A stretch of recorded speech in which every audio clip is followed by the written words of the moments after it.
What's going on, guys? It's your boy Tony back again with another Stalker related video. So today I am here to review some of the guideline changes from GSC Game World. So if you're not aware, and I don't know everything, pretty much it's appearing that their guidelines for creating community mods have changed. So I kind of wanted to go over them and kind of learn some stuff because I actually don't know much about this. Pretty much the context is I was thinking about getting back into Stalker Anomaly again, but I noticed that it updated to 1.5.3, I believe, and yeah, so I noticed that there was definitely some changes, and I wanted to go over them. So this is the first part of the video where we're going to read this Reddit post right here, and I wanted to see what it's actually talking about. And pretty much what it says is, new GSC fan content guidelines prohibit standalone projects that do not require original games, Gamma and Anomaly as well.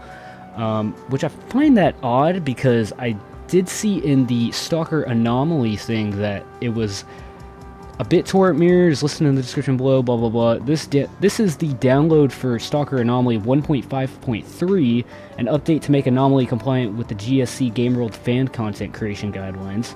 And so this looks like it might be a standalone. Let's see. Update 1 is full repack. And standalone, don't attempt installing it to an older version of or other Stalker games, just unpack it into an empty folder and play. So this looks like a standalone of 1.5.3. These are just the install instructions, so that's besides the point.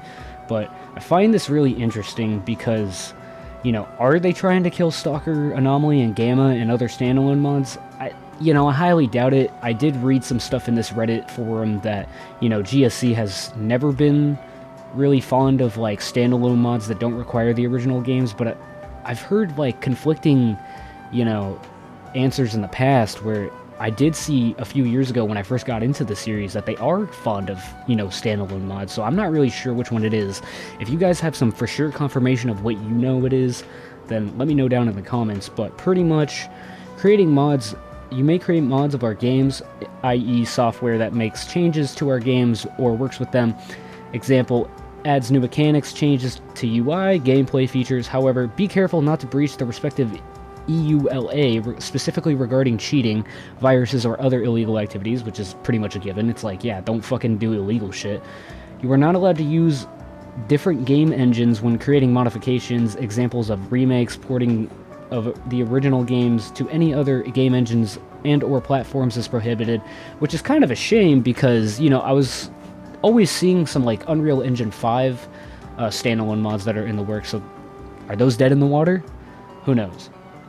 But moving forward, porting of the games in any other game engine or platforms is prohibited. Mods must require the original game in order to be playable, otherwise it should be considered as a separate game standalone, and thus additional restrictions apply as described in the games and mobile apps part below.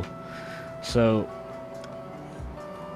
you know, they're a small company. I kind of get it. Like, it is their game after all, and, you know, like, I see their side of it and totally understand, but, however, my only, I guess, response to that is, you know, without these mods, I don't think that the Stalker fan base would be as, you know, big as it is now without these mods. You know, whether you're a vanilla purist or not, you cannot ignore the fact that these mods, Gamma, Escape from Pripyat, you know, Anomaly, Vanilla, or whatever the case may be, Radiophobia, things like that nature, that they have kept the game and, you know, the community of Stalker alive all these years. So without those guys, you know, all the awesome mod makers, I mean, really, I don't think we would be, I don't even think we would have Stalker 2, to be honest with you.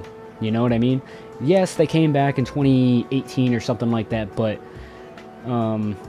I'd still think that, you know, the modding community is a big part of the Stalker core fan base, you know, just because there's so much variety within those games and so much, like, freedom to explore in those mods.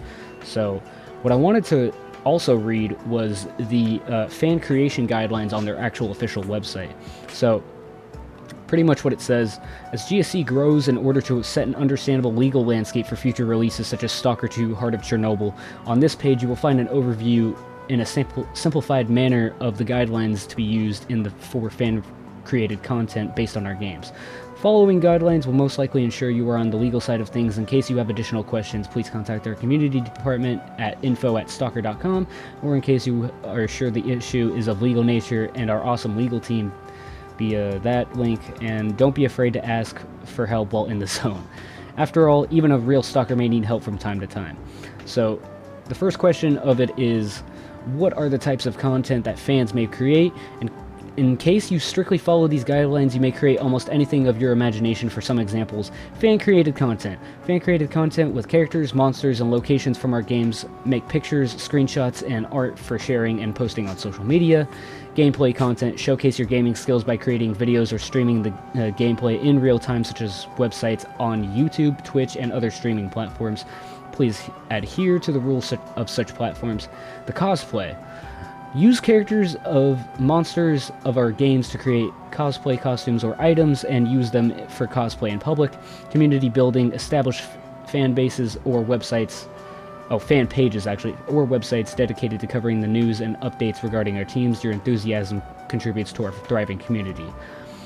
Modding and extra software development. Feel free to create mods and extra software for GSC Game World's games to create to boost your gameplay in unique ways. You can even try to modify the game engine, unless the engine itself restricts such behavior. Just make sure that it's all about enhancing the experience and not spoiling the experience of others. Yeah, this means not for any kind of cheating. Which, I mean, are they talking about multiplayer? Because, I mean, you know, I don't really understand that part. I think that part's a little vague because, you know, all the standalone mods have like a debug menu which allows you to spawn items, you know, like meds, guns, ammunition, etc., like suits and stuff like that. So, do they mean that? If I had to take an educated guess, probably not, but in any case, you know, it follows on to say that this is not a full list of ideas you could create with your imagination in our games. Do not restrict your imagination, but do not forget to pay attention to the rules while letting your creative genius fly. And then section number 2 is the most crucial part. Creating fan art is fun, but hey, be mindful of some super important ground rules to keep things smooth and ensure the company gives a thumbs up for your awesome fan content instead of disputing it. Beware of some key principles. Number 1 is do not use your fan content for any commercial purposes. You are expressly prohibited from exploiting our games for any commercial use unless we explicitly permitted otherwise in these guidelines or in the retrospective game's EULA. We understand that you may get some donations from other fans like you, but as a general rule, do not hide your content behind the paywall, which is pretty much a given. Don't fucking try to sell your standalone mod. You know, that's totally understandable. We reserve the right to take appropriate actions against users found actively and consistently monetizing content derived from our games. Next section is, do not use or allow using your fan content in third-party games/products. You are expressly prohibited from exploiting fan content created by you in any other games or products unless explicitly permitted otherwise in these guidelines or in the retrospective game's EULA. Do not claim that your fan content is somehow official. If you ever find yourself in a situation where you need to clarify it, be sure to note that your content is not official. In order to do so, you may label/accompany it with a clearly visible wording indicating this. In case we do decide to endorse, for example, on our websites or social media, we will let you know. Do not create offensive content. Do not create, do, or say anything regarding our games that is racist, xenophobic, sexist, defamatory, illegal, or offensive, or anything that potentially harm GSC Game World, its games, users, or staff. In case you are willing to create a crossover fan art involving something from our games with intellectual property of such third parties, make sure you have the right to use the third-party intellectual property for such purposes. And then they go on to say, you should follow the legal requirements. These guidelines are written to make your life easier and spare you from a boring lawyer page. Following the guidelines will most likely serve you well, and you will not have additional problems. However, the actual legal text of end-user agreement license has full force. Rights described in these guidelines are revocable at the sole discretion of GSC. These guidelines are an integral part of our EULAs, specifically regarding ownership of the fan content created by you. In case anything contradicts the game's respective EULA, you should follow the EULA. Which, what is that? Because, okay, I didn't mean to do that, but it's fine. Now, the next section goes on to say, 3. Some rules to follow regarding specific types of fan-created content. So let's see what they have to say. Here are some exceptions to the guidelines above with additional specifications. Videos and streams. You are free to make playthroughs, walkthroughs, let's play videos, guides to accomplish achievements where applicable, reviews, hopefully positive, but critique is also welcome, etc. You may stream all of that in real time if you wish to do so. Just remember platforms that allow you to do so also have their own rules, so please follow them. Number 2 goes on to say, things mentioned above may generate you some income by utilizing partner programs such as services. We are generally fine with that. However, as mentioned above, you are not allowed to make it pay-per-view or restrict access to such content by some sort of paywall. Which is, how does that go? my one question is with that being said, at the last line, you are not allowed to make it pay-per-view or restrict access to such content by some sort of paywall. How does that work with like YouTube's like partner program, or where they have like the thing where you can, it's not like subscribing, I don't know what it's called because I don't really use YouTube like that, but that where you join their channel or whatever, like is that considered the same thing? Because I know that some content creators on Twitch and YouTube have like certain videos where you can only access them if you join their channel, which is pretty much subscribing and becoming a patron of their said channel. So does that include that as well? Let me know down in the comments, because I actually am genuinely curious. Okay, and line number 3 goes on to say, do not use our games as background in your videos unless the video is directly connected to such a game or specific game and topic. In case you are thinking of using our games in a different way, you may inquire us via our email. Music content. GSC Game World does not have full copyright rights regarding some of the compositions used in our games. This means that in such cases, you may need to express permission from the copyright owner or even owners to use such music in your fan content. Line number 2 says, in case you are planning to stream or make playthroughs of our games, S.T.A.L.K.E.R 2 specifically, you have the option to turn off the in-game music that we do not own. Why the fuck are you guys making a game with music you don't own? That just seems kind of silly. If you intend to create fan content, especially streaming or playthroughs, consider flipping the switch to turn off the non-GSC owned music in the game. It should save you from any pesky copyright claims that we are unable to control. Again, that just seems kind of silly, but again, why are you guys I don't know, man. That just makes no sense to me. Why are they doing that? Literally, why are they doing that? But in any case, line number 3 goes on to point out that when it comes to music fully owned by us, you may use it in connection to our games, but do not for other purposes such as background videos regarding third-party products that are totally unrelated to our games. In any case, be sure to credit the composition you are using in the description.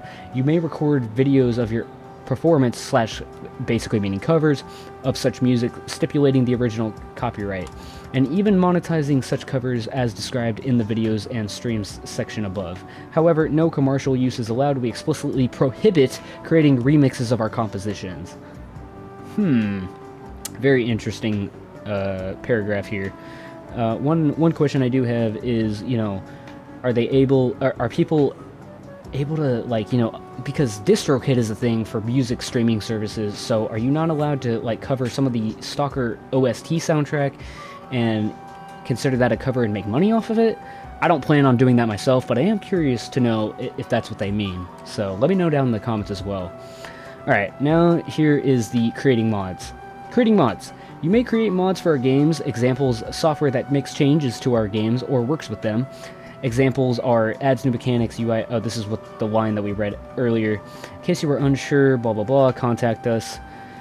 And GSC is aware of here's where they're going to answer most of our questions, probably about Anomaly and Gamma and stuff like that. Okay. GSC Game World is aware of existence of several mods that do not require the original game to operate. We are grateful to the community that was creating those mods, and we do not want your work to be outlawed and wasted. Having this in mind, we have decided to grant a recertification period that shall take place starting from June 25th, oh, this has already gone into effect, and ending on October 25th, 2024. For the avoidance of doubt, this rectification period is only for mods that do not require the original game to function, making them standalone. Mods that run exclusively through the original game client do not need to be whitelisted. From June 25th, 2024 to October 2024, you must add the following functionality to your standalone mod for it to be whitelisted. The mod must adhere to GSC's fan content creation guidelines. This includes, but is not limited to, not being used for commercial purposes, not being created on a game engine other than the X-Ray, modified X-Ray is generally acceptable, containing no prohibited materials and not violating the rights of third parties. And line number 2 in this section goes on to say, the mod must contain a clear statement indicating it is a derivative work from the S.T.A.L.K.E.R games developed and owned by GSC Game World, while also asserting that it has no direct affiliation with GSC and is fan-made. For example, this statement could be displayed on loading or starting screens. Mod name is a fan of modification for S.T.A.L.K.E.R games developed and wholly owned by GSC Game World. Mod name is not an official product of GSC Game World and is a derivative work based on their original S.T.A.L.K.E.R games. Line number 3 goes on to say, this mod must include a section with the links allowing users to purchase the original games, such as these links that it follows. Okay, and it looks like there's some Steam and GSC, GOG, PlayStation Store. Wow, you can, what? Wait, what the fuck is this? If you not want to visit this page, hold on, let me open this in a new tab, and then go to the PlayStation Store. It's on PlayStation now? Holy crap, I didn't know that. That's cool. Back to the article. Let's see. Such links must be clearly visible and easily accessible. The mods that meet the above mentioned criteria during the recertification period shall be considered automatically whitelisted. Additionally, we might create a list of GSC approved mods that we feature via our social media. We reserve the right to modify the rules and procedures at any time by posting updated rules. Additionally, we want to emphasize that being whitelisted does not grant immunity from action in the present or future. While whitelisted mods will not be targeted at this time, we retain the right to prohibit distribution in the future. However, in this case, your mod was whitelisted. We might inform you about the changes beforehand, given we know how to contact you. Okay, websites, we are generally fine with you running a community fan content website, such as mentioned above. However, we prohibit using our trademarks, game, or company names, or anything similar in a way that may cause a person to think that you are anyhow affiliated with us. We strongly recommend connecting with us before creating a website via our contact info and asking our community department about all specific moments. And the next line goes on to say, games and mobile apps, you are explicitly prohibited from creating any games for any platforms existing currently or available in the future based on our games, universes, or any part of the intellectual property without our prior written consent. Alright. And this is section number 4, which says ownership of the fan content. You are the creative force behind your fan content, and we respect that. You are the author of the fan content you created. However, your fan content is obviously inspired, a derivative by the content that we own. In this regard, we want to reserve some rights for your content.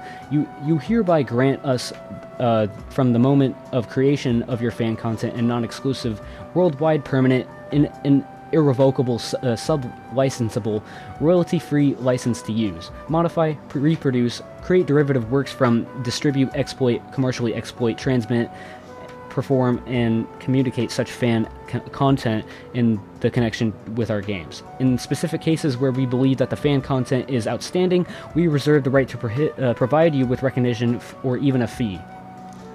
Let's see.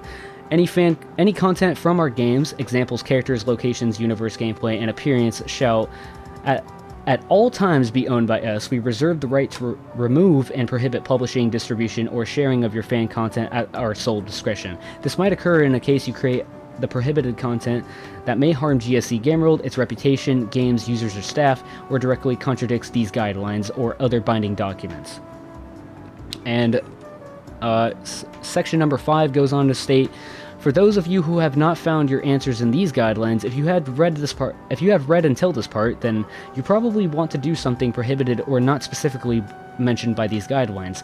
On a general note, you really should not, but everything has exceptions. Contact our legal team and have a chat before you engage in such activity. We really do not want to waste hours of your creativity. There is a great chance that something can be done about your situation. Response may take some time, but remember, not receiving any answer does not entitle you to do the thing that you have in mind. Lawyers are busy and lazy at the same time. That's kind of funny. But they do not care about the games and community. Oh, I'm sorry, I read that wrong. But they do care about the games and the community. Give them some time. Okay, line number 6 goes on, section number 6 goes on to say changes. We reserve the right to update and change our guidelines from time to time as appropriate. We will try to inform you about the changes in some form like email, in-game notification of some sort, or something similar. However, you should check the guidelines from time to time on your own. The updated version will become legally binding from the date mentioned at the top of this page. And the last line goes on to say, in doubt, contact us. In case you have any additional questions about the updates or about these guidelines in general, contact our community management team via email and our legal team. So, again, a lot of these are pretty reasonable guidelines. Like, there's a few things that I probably am not a fan of, I would say, just in all honesty. You know, especially with, like, the way that it seems like that they are in some sort of... I don't know, it kind of seems like Microsoft's kind of biting them in the balls to be like, yo, crack down on those fucking mods, because, you know, Microsoft is obviously, like, helping them distribute the game and stuff like that. So, like I said, there's a lot of things in here that mostly I agree with, but there's a few things where I'm like, you know, it's kind of iffy. Like, especially for the how they mention the mods and stuff like that, how they want it to follow within their guidelines, and that's completely understandable. But I do think that they still need to, like, recognize that a lot of these mods are the reason that S.T.A.L.K.E.R is so popular. You know, without these mods, man, I mean, really, the community, I feel like, would not be where it's at without these mods. I know it kind of sounds like a broken record, but, you know, these mods have really paved a way for, you know, S.T.A.L.K.E.R to have its vision that it has now. You know, I definitely think that S.T.A.L.K.E.R 2, especially with a lot of the visuals, take inspiration from the mods itself, you know.